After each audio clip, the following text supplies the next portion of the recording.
그러면은 그래도 괜찮겠습니까? 말이 안 되는 소리죠. 불이 났습니다.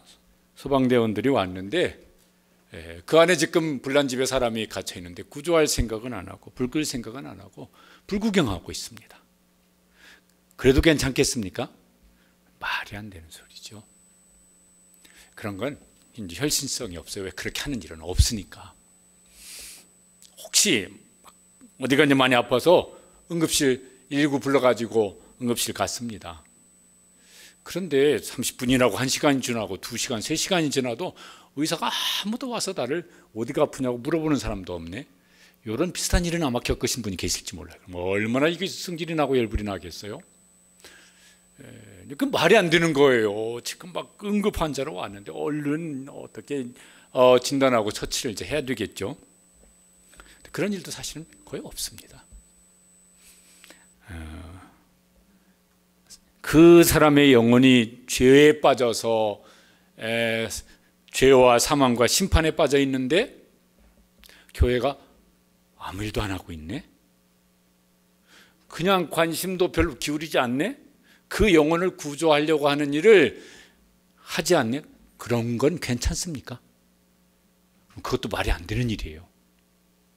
그러죠. 교회는 하나님께서 죄와 사망과 영원한 심판에 빠져 있는 그 영혼들을 구조해내라고 영혼 구조대로 교회를 세우셨는데, 근데 다른 건 그러면 그 말이 안 되는 일이지 그럴 텐데 교회는 그냥 가만히 있는 일들은 얼마나 있을까?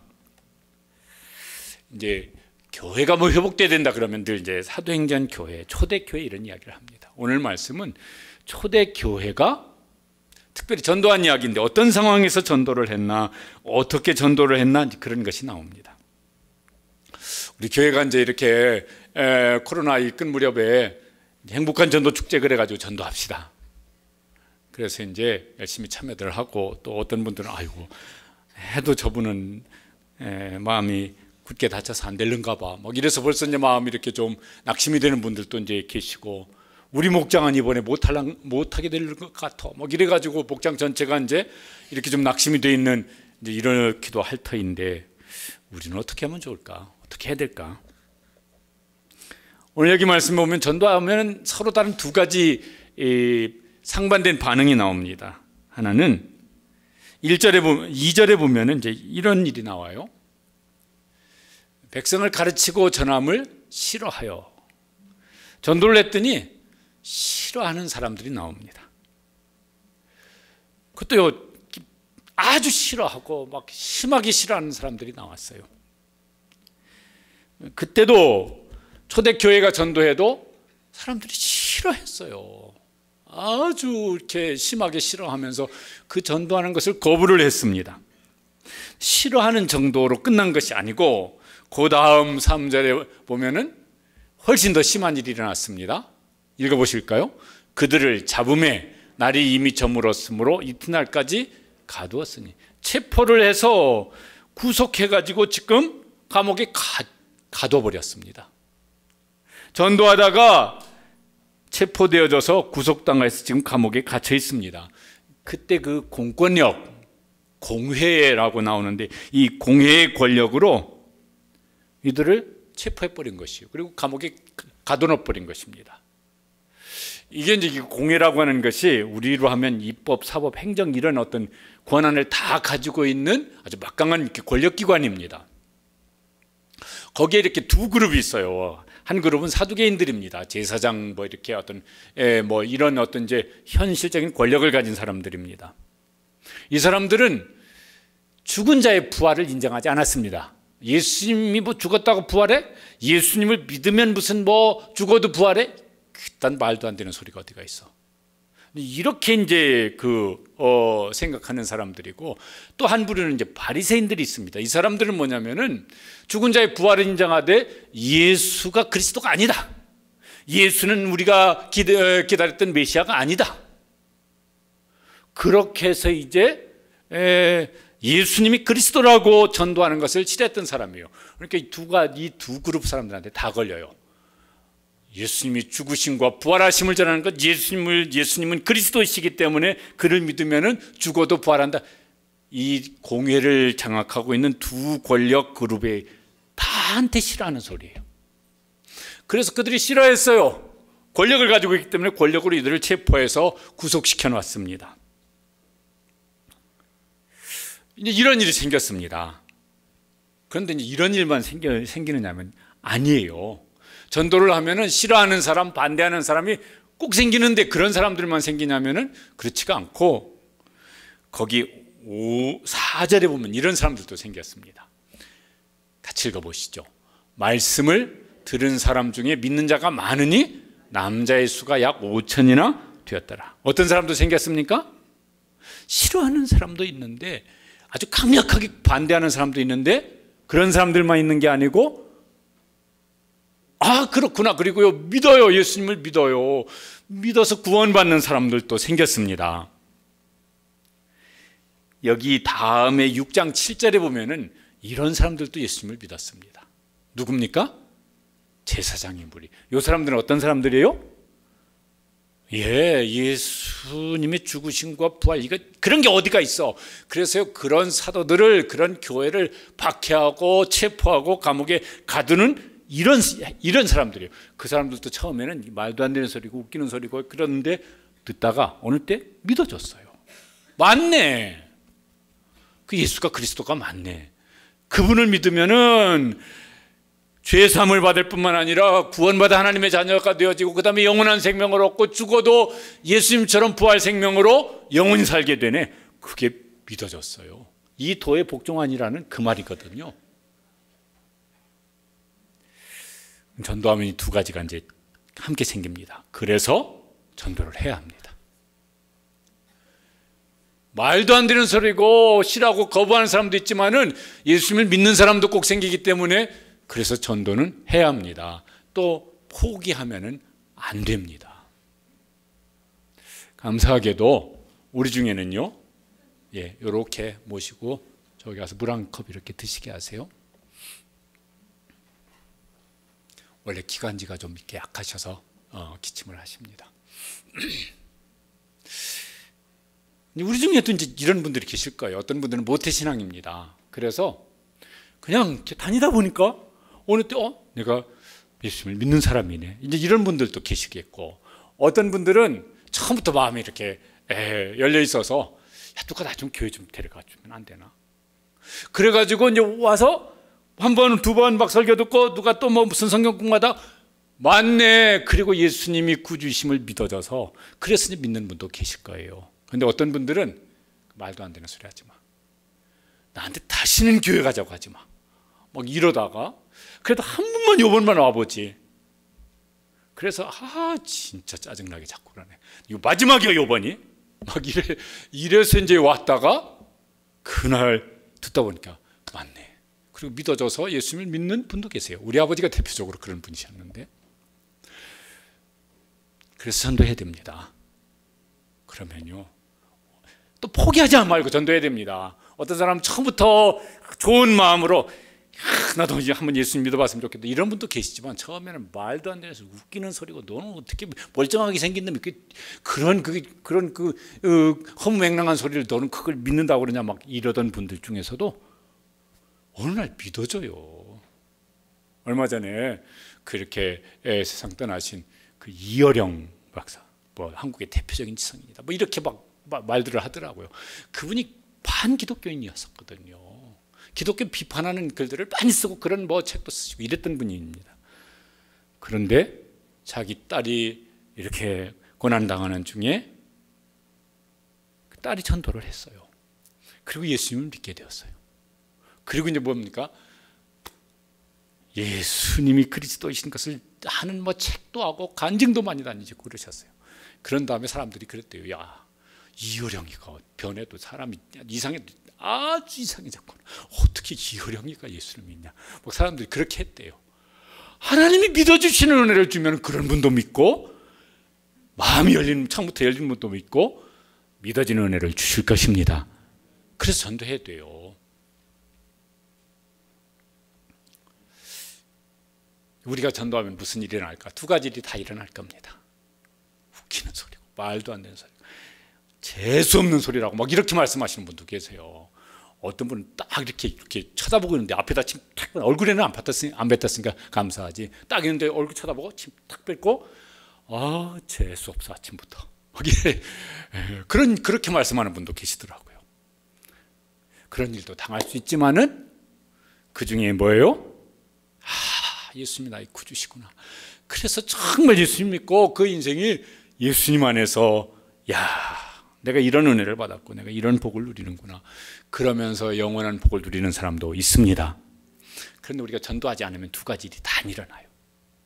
누가 우리를 뭐 우습게 여기고 무슨 재수 없어 이런 소리도 안 하고 왜 싫다는데 왜 자꾸 그래 다음부터 전화하지 마 이렇게 우리가요 이런 그 불편한 얘기를 안 들어요. 전도 안 하면은. 그 대신 무엇도 안 일어나겠습니까? 나를 통해서 구원받는 사람도 안 생깁니다. 뭘 해야 되겠습니까? 전도하지 말고 나만 신앙생활 잘하고 그러면 내가 다른 사람들 싫은 소리 그런 소리를 왜 들어? 그리고 구원받는 일 안 생겨도 괜찮아. 이게 해야 될 일이겠습니까? 그런 소리를 듣더라도 그래도 전도를 해서 하나님께서 구원받기로 택하신 사람이 구원받는 역사가 일어나야 이게 합당한 일이겠습니까? 초대교회는 어떻게 했습니까? 전도했어요. 여기 성경에 나오는 초대교회만이 아니라 한국의 초대교회. 100여 년 전에 한국의 초대교회. 얼마나 그때는 박해도 심했었는데 그런데도 뭡니까? 포기하지 않고 전도를 해서 교회가 생겼고 그 덕분에 오늘 우리도 예수님 믿게 되었고 오늘 우리가 여기서 예배드리게 되었습니다. 만약 그분들이 그 박해를 두려워해서 중단했더라면 오늘 한국교회는 없을 거예요. 오늘 우리도 없을 거예요. 그래서 교회는 전도해야 합니다. 여기 보면은 이제 전도하다가 어려움을 계속 당합니다. 이제 구속된 상태로 여기 보면 이제 재판을 받습니다. 거기 7절에 보면 이런 말씀이 있어요. 사도들을 가운데 세우고 이게 뭐냐면요. 이 공회가 지금 재판하는 거예요. 70명인데 요 가운데에 사도들 베드로와 요한을 지금 세워놓고 지금 재판을 하는 것입니다. 여러분 요 재판이 복음서에 보면은 이 공회가 한 2달 전쯤이죠. 요때로부터 요 사도행전 4장으로부터 한 2달 전쯤에 예수님을 재판했습니다. 신성모독으로 사형 판결을 내렸고 그 빌라도 총독의 재가를 받아서 예수님 사형 집행을 해버렸습니다. 그래서 예수님이 십자가에 죽으셨습니다. 그 재판의 정의예요. 얼마나 살벌하겠습니까? 얼마나 두렵겠습니까? 혹시 이렇게 재판정에 서서 무슨 재판을 받은 부분이 계실지 모르겠는데 어이구 저는 한번 증인 서기 위해서 한번 갔던 적이 있는데 당사자들은 그게 참 긴장이 보통 긴장이 아니겠더라고요. 여기서 판결? 뭐라고 내리냐에 따라서 감옥으로 들어갈 수도 있고 석방도 될 수 있는 거잖아요. 그 재판정입니다. 그런데 그게 얼마나 위협적인 분위기인데 그때 교회가 어떻게 대응을 하나, 특별히 사도들이 이제 어떻게 대응을 하나, 베드로 사도가 한 말이에요. 12절에 보면은 같이 읽어보시겠습니다. 다른 이로서는 구원을 받을 수 없나니 천하 사람 중에 구원을 받을 만한 다른 이름을 우리에게 주신 일이 없습니다. 베드로 사도가요 지금 자기를 신문하는 공회 재판관들에게 지금 하는 말입니다. 요때로부터 2달 전쯤에 베드로가 어떻게 했었습니까? 예수님 잡히실 때 그 군인들에게 체포당하실 때 거기 예수님이 끌려가는데 베드로가 멀찍이 따라가다가 거기 이 공회가 하는 재판정이에요. 거기 멀찌감치 구경하는데 거기 어떤 여자 하이나 하나가 와가지고 그렇게 말을 하잖아요. 당신도 저 예수하고 같은 한 무리가 아니냐, 한 패가 아니냐. 그러니까 그때 베드로가 뭐라고 말을 합니까? 조금 이렇게 우리식으로 좀 말을 바꾸면은 난 저 인간 몰라. 내가 저 인간하고 왜 함께 다녀? 나는 저 인간하고 한 패가 절대로 아니야. 그러고는 도망쳐요. 그래서 그 도망쳐서 또 다른 쪽에 있는데 거기 또 어떤 여자 하이나이가 와가지고 당신 저 예수의 제자가 아니냐? 내가 본 것 같은데 그랬더니 무슨 소리야? 난 저 인간하고 아무 상관없는 사람이라고. 그래 또 피합니다. 그래서 또 피했더니 또 한 사람이 알아보고 당신 어투도 그렇고 같이 어울려 다니는 거 내가 봤어 그랬더니 맹세하고 저주하면서 나는 저 인간 모른다고. 그때 베드로가 왜 그랬습니까? 두려워서. 예수님이 지금 당하는 고난을 보니까 마음이 쫄려가지고 두려워서 그 두려움 때문에 예수님을 맹세하고 저주하면서 부인했었습니다. 그때 제자들 다 도망쳤었죠. 부활하신 예수님을 보고 나서도 사람들이 두려워가지고 안 두렵겠어요? 두렵지. 그래서요, 거기 다 숨어서 집 밖으로 안 나오고 집 안에 숨어 있었습니다. 근데 그렇게 2달이 지난 시점에서 이 제자들이 달라졌어요. 그 공회 앞에서 담대하게 오히려 전도하고 있습니다. 전도하지 말라고 지금 신문하는 그 재판관들을 전도하고 있습니다. 어떻게 된 걸까? 어떻게 된 걸까? 재판 판결을 내립니다. 18절에 보면은 이렇게 이제 판결을 내립니다. 경고하여 도무지 예수의 이름으로 말하지도 말고 가르치지도 말라. 절대 전도하지 말라. 그리고 재판 판결을 내렸어요. 꽝꽝꽝.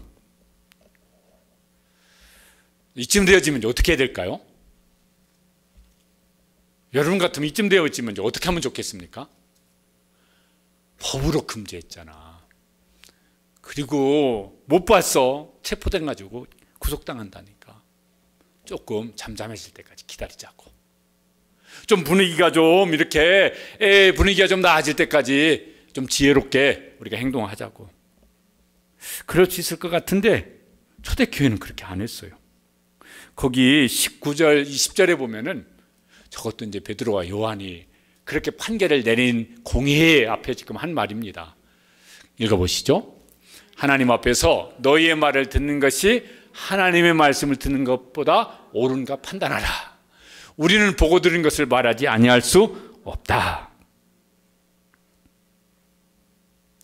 그 재판 판결에 당신들은 그렇게 판결을 내렸지만은 우리가 보고 들은 것 계속 전할 것이다. 우리가 이 상황이라면 어떻게 할까요? 우리 뭐 가정이지만은 우리가 이런 상황에 처했다고 그런다면 어떻게 해야 할까요? 만약에 이게 지금 상황이 비슷한 상황인데 여기서 좀 회의를 통해서 결정하자고 그러면은 그래도 전도한다. 아니다. 좀 상황이 좀 이렇게 좀 나아질 때까지 기다리자. 갑으로 묻겠습니다. 그래도 전도합시다. 아니면 좀 기다리십시다. 여러분 그럼 어디 손 드시겠습니까? 목사님 제가 어떻게 하자고 하면 여러분이 목사님이 제대로 지금 판단을 하시네. 그러실 것 같습니까? 그래도 전도합시다. 그렇게 하면 목사가 지금 판단을 제대로 하는 거라. 상황이 이러니까 좀 기다리십시다. 그러면 여러분은 제가 어떻게 하면은 목사님이 제대로 판단을 하시네. 어떤 부분 어떻게 하면은 지지를 해주실 마음이 있으시겠습니까? 우리의 100년 전 우리의 믿음의 선조들은 어떻게 했습니까?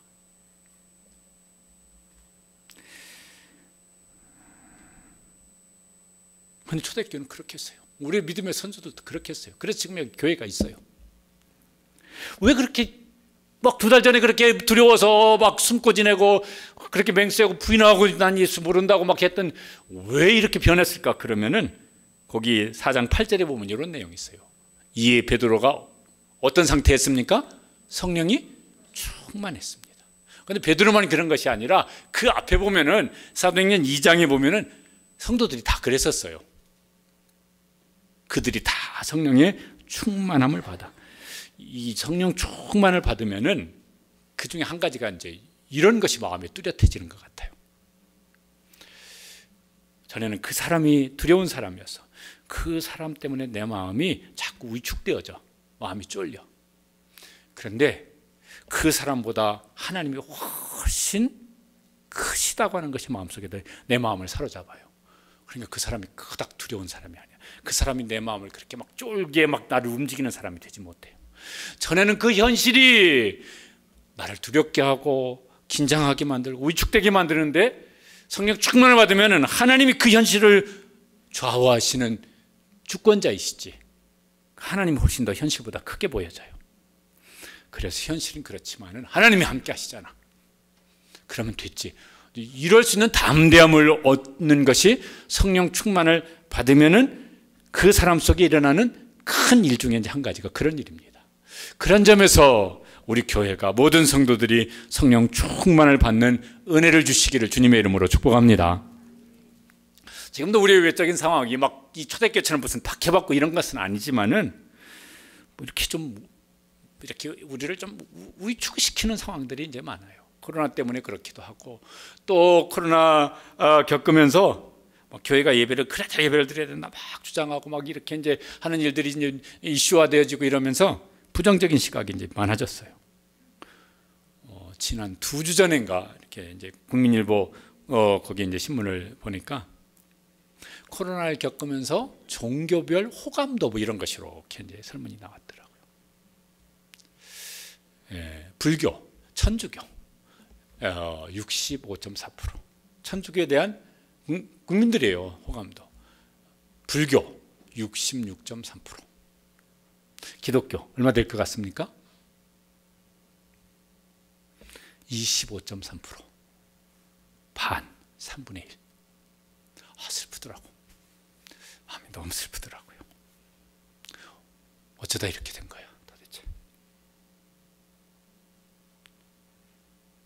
교인들은 교인들을 좋아할까? 기독교인들은 기독교인들을 신뢰할까? 65.3% 기독교인들한테만, 이제 앞에는 일반 국민들한테 설문이고, 그 다음에 자기가 기독교인이라고 한 사람들한테만 물어보는데 당신이 기독교인인데 기독교인을 신뢰하냐? 65.3%만 신뢰한다. 한 3분의 1 정도는 나도 교인이지만 교인들 싫다는 소리예요. 어쩌다 이렇게 됐지?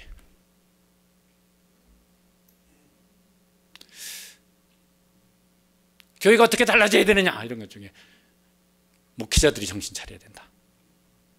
또 교인들이 윤리 수준, 도덕 수준 높여야 된다. 뭐 이런 얘기들이 이제 제일 크더라고요. 그러니까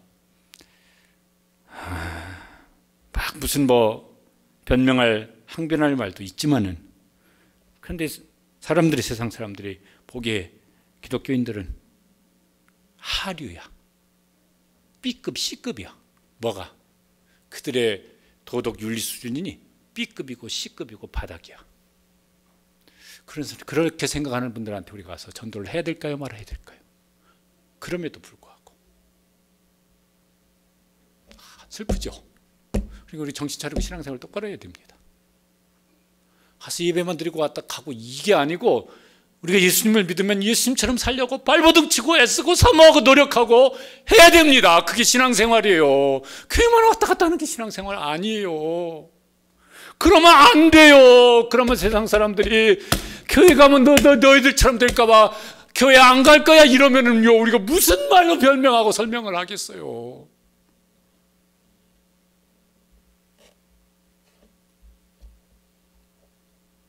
이런 소리 들을 때가 우리가 정신을 차려야 될 기회, 하나님께서 너희들 정신 차려라. 그래서요, 세상 사람들의 입을 통해서 우리 교회 확성기처럼 되고 말씀하시는 것 같아요. 다시 본래의 교회의 모습으로 돌아가라고, 다시 정말 예수님을 닮아가는 그런 기독교인 되라고.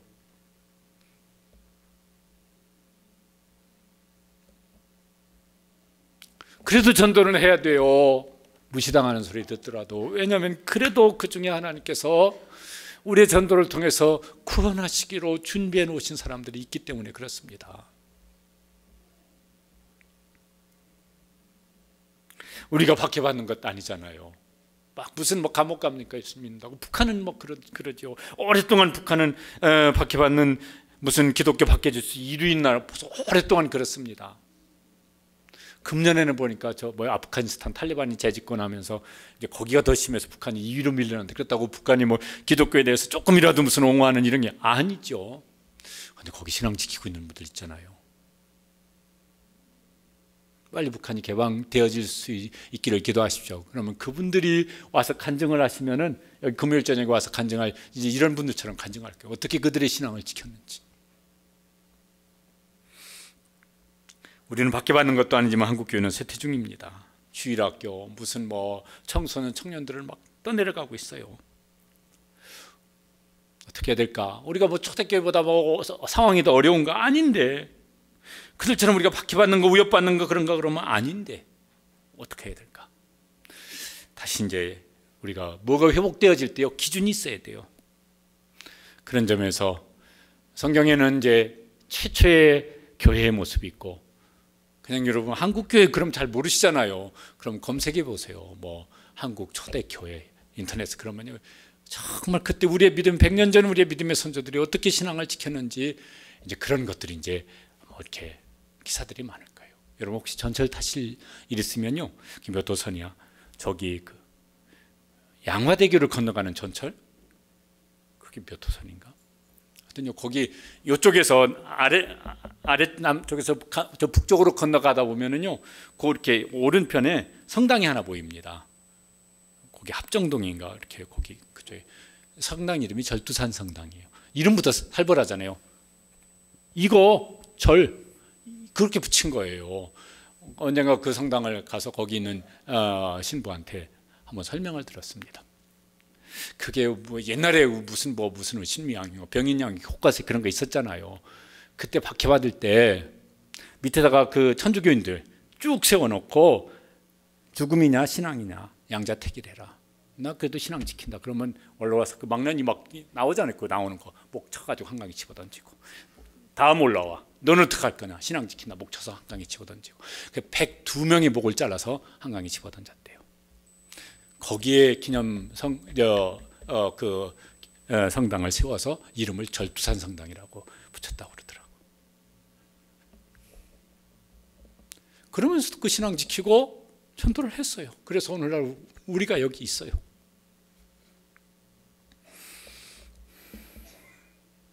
우리는 그런 상황은 아닙니다. 그렇지만은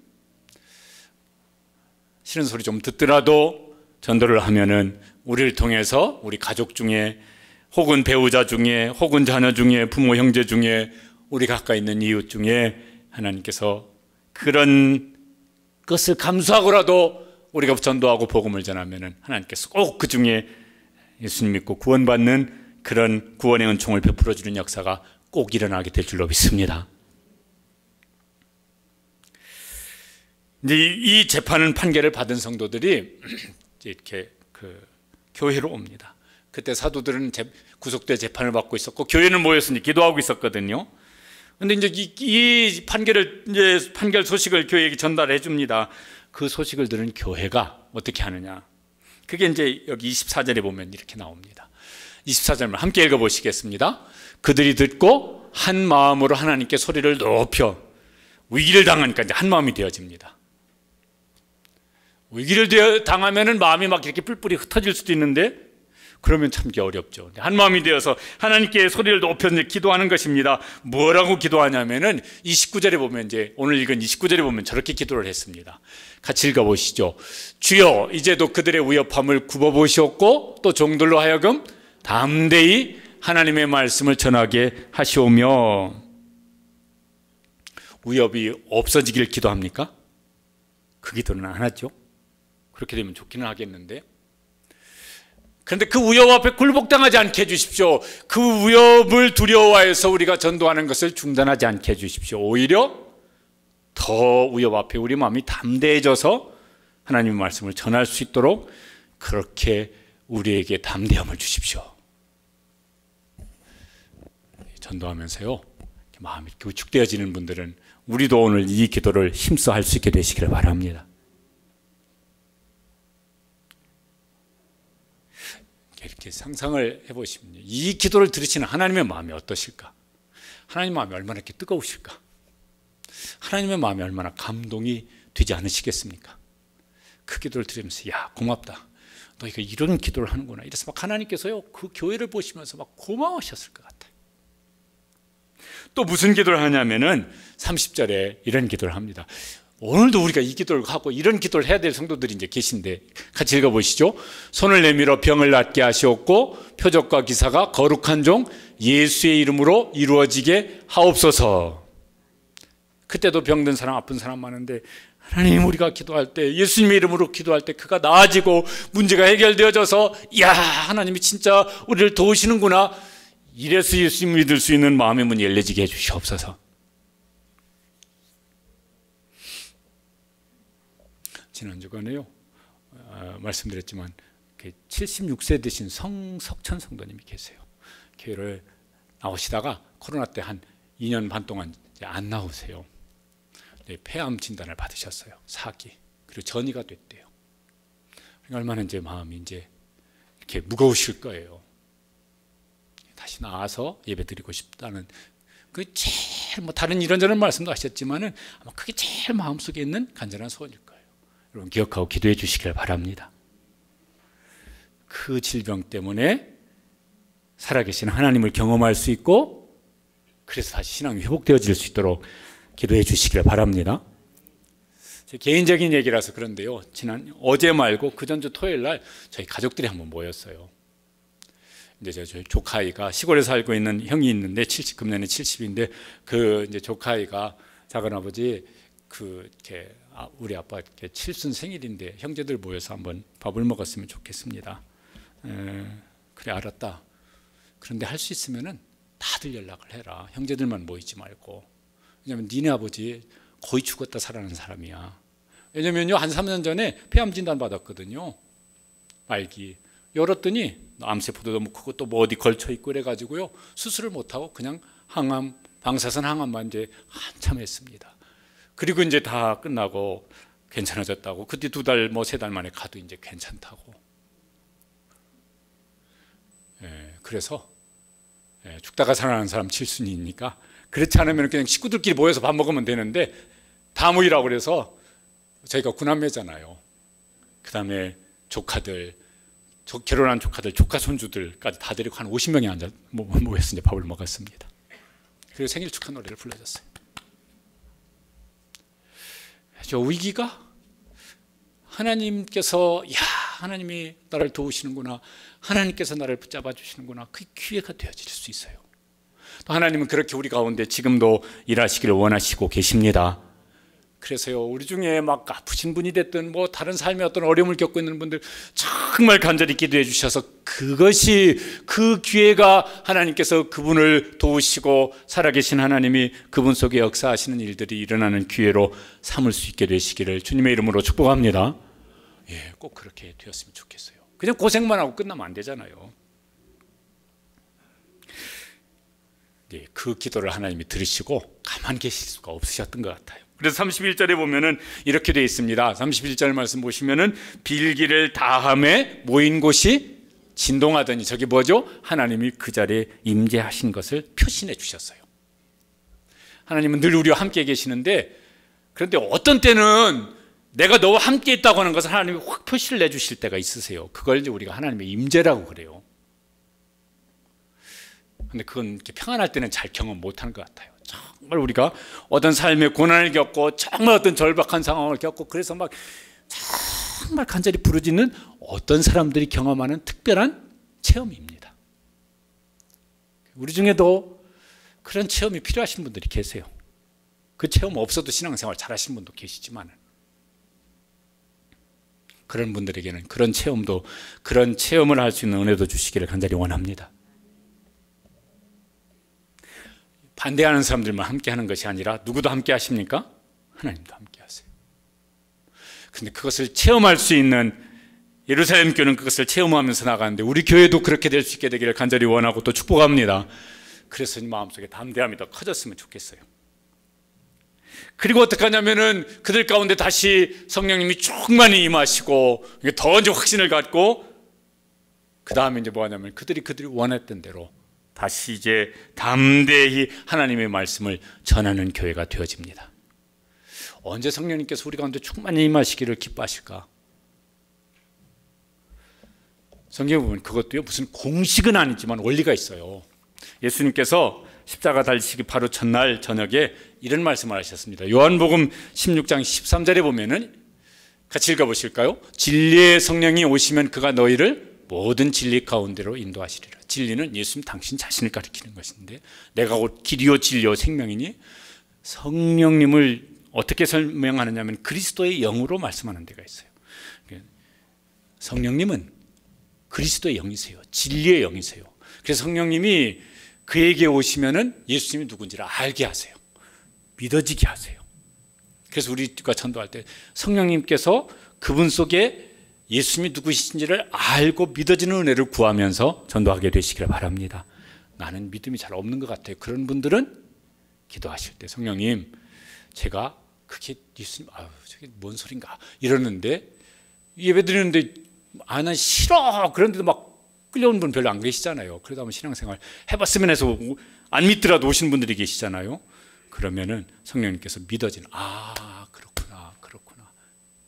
믿어지는 은혜를 주세요. 왜냐하면 성령님은 진리의 영이시라서 진리를 깨닫게 하시거든요. 사도행전 1장 8절에 보면 그래서 예수님 저런 말씀도 하셨어요. 저 말씀도 읽어보시죠. 오직 성령이 너희에게 임하시면 너희가 권능을 받고 내 증인이 되리라. 그런데 우리가 한 가지 이제 잘 또 기억을 해야 될 것이 또 있습니다. 성령 충만을 받으면은 입으로만 전도하는 것이 아니라 예수님 닮은 행동을 하게 되어집니다.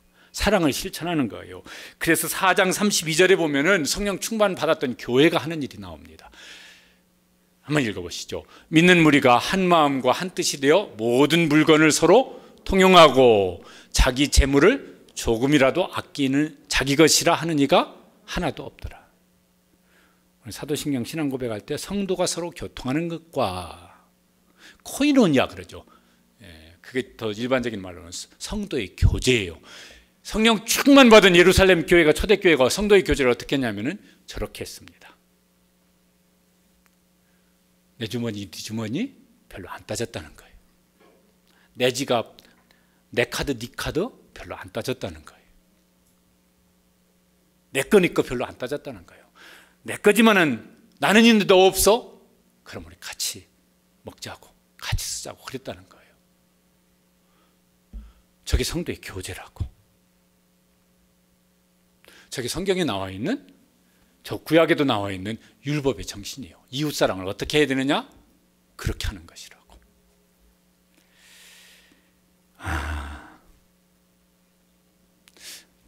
요새는 모르겠습니다만은 수년 전에 무슨 어디 고아원, 무슨 복지 시설, 무슨 구제 이런 것 중에요 76%인가가 교회 내지는 기독교 단체에서 운영을 하더라고요.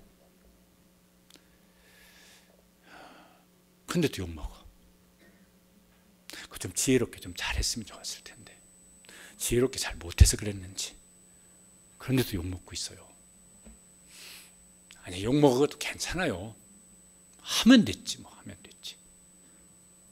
그런데 사랑으로도 잘 예수님이 그렇게 하셨으니까 예수 못 받아서 잘 실천하십시오.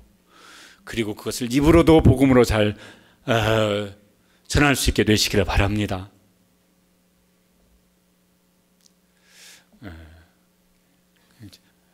저는 이렇게 카드도 잘 안 써요. 자동차 기름을 사람이 촌스러워가지고 주머니다 지갑에다 돈을 좀 넣어가지고 다녀요. 제가 밥을 사 먹는 일도 없고 교회에서 대부분 먹으니까. 그런데 이제 일부러 이제 한 10만 원, 20만 원을 꼭 넣어가지고 다닙니다. 카드도 사용할 수가 없는데 돈을 써야 될 때가 한 번씩 생겨요. 그때 없으면은 좀 그렇잖아요. 걱정하지 마세요. 혹은 그보다 더한 돈을 좀 사용해야 될 때 이건 교회에서 재정 청구를 할 수도 없는 일이고 이런 거 할 때도 이제 있어요. 그래서요 제 목양실 어디에다가 봉투를 마련해 놨어요. 제 아내가 어디 있어 그러면 안 알려줘. 좀 말해봐. 예전에 한번 들켰거든요. 그래서 안 들키게 잘 했어요. 묻지도 마. 그리고 그 돈은 내가 필요한데 써야 될 때 써야 될 돈이야. 없으면 좀 손을 펴야 될 때 못 하잖아요. 있으려면 어떻게 됩니까? 덜 써야지. 쓰고 싶은 만큼 다 쓰면서 어디다가 손을 펴. 덜 써야지. 덜 먹고 덜 입으면은 그러면 좀 생기지 않겠어요? 초대교회는 성도의 교제를 그렇게 했어요. 우리의 믿음의 선조들은 성도의 교제를 그렇게 했어요. 오늘 교회가 집에서든 교회에서든 교회 밖에서든 그렇게 성도의 교제를 할 수 있게 되시기를 바랍니다. 그 두 가지가 병행되어 있죠. 예수님의 사랑도 실천하고 복음을 말로도 증거할 수 있는 그런 우리 교회가 되어지시기를 간절히 소망합니다. 이제 와서 이렇게 참여해서 예배를 드리셔서 참 감사한 일인데 그것도 이제 지난 주간 국민일보를 읽다 보니까 통합측 교단이라고 하는 데가 있어요. 저 영락교회 뭐 이런 데가 속해 있는 교단인데, 거기서 코로나 이후에 교회 현장에 나와서 예배드리는 성도 수 이런 퍼센티지를 냈더라고요. 그런데 30%가 안 됐더라고. 아직도 막 이렇게 70% 넘는 분들이 코로나 때문에 두려워서 그런지, 사람 눈치 때문에 두려워서 그런지, 혹은 건강 염려하느라고 그런지, 아니면 그게 편한 게 익숙해져서 그런지 그렇게 이제 그냥 영상 예배를 드리는 모양이에요. 우리 교회 성도들 중에서도 그런 분들이 계시죠. 아니, 부득이하면은 그렇게라도 예배를 드리십시오. 그런데 이렇게 망설여지고 편한 게 익숙해졌고, 또 막 이렇게 하다가 목사님 나가야 되는데 어떻게 이제 잘 안 나가지네요. 막 이런 분들은 이제 다시 결심하시고 교회가 모여서 예배드리고 공동체가 다시 회복되어지고 그럴 수 있기를 힘쓰게 되시기를 바랍니다.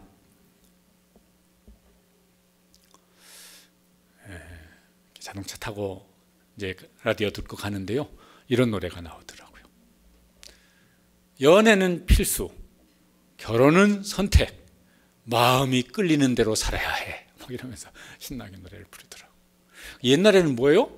결혼이 필수고 연애는 연애를 하든 중매를 하든 그건 선택이었었어요.